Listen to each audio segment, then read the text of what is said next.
మకర సంక్రాంతి పర్వదినం సందర్భంగా రాష్ట్ర ప్రజలకు, రెండు తెలుగు రాష్ట్రాలలోని ప్రజలతో పాటు ప్రపంచవ్యాప్తంగా ఉన్న తెలుగు వారందరికీ మాజీ ముఖ్యమంత్రి వైఎస్ఆర్సీపీ అధ్యక్షుడు శ్రీ వైఎస్ జగన్మోహన్ రెడ్డి హృదయపూర్వక శుభాకాంక్షలు తెలిపారు. సంక్రాంతి పండుగ మన సంస్కృతి సాంప్రదాయాలు, ఆచార వ్యవహారాలు, సొంత గ్రామాలపై మనకున్న మమకారాన్ని ప్రతిబింబించే మహత్తర పర్వదినమని ఆయన తెలిపారు. పండుగలు అందరి జీవితాల్లో శాంతి, సుఖ సంతోషాలు, ఐశ్వర్యం తీసుకురావాలని ప్రార్థిస్తున్నట్లు తెలిపారు.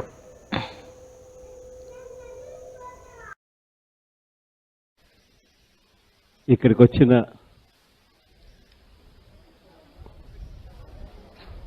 నా అక్క చెల్లెమ్మలు, నా అన్నదమ్ములందరికీ కూడా, రాష్ట్ర వ్యాప్తంగా ఉన్న కూడా నా అక్క చెల్లెమ్మలు, అన్న చెమ్మలు, అన్న తమ్ముళ్ళు, అవ్వ తాతలు అందరికీ కూడా ఈ సంక్రాంతి వేళ అందరికీ కూడా సంక్రాంతి శుభాకాంక్షలు.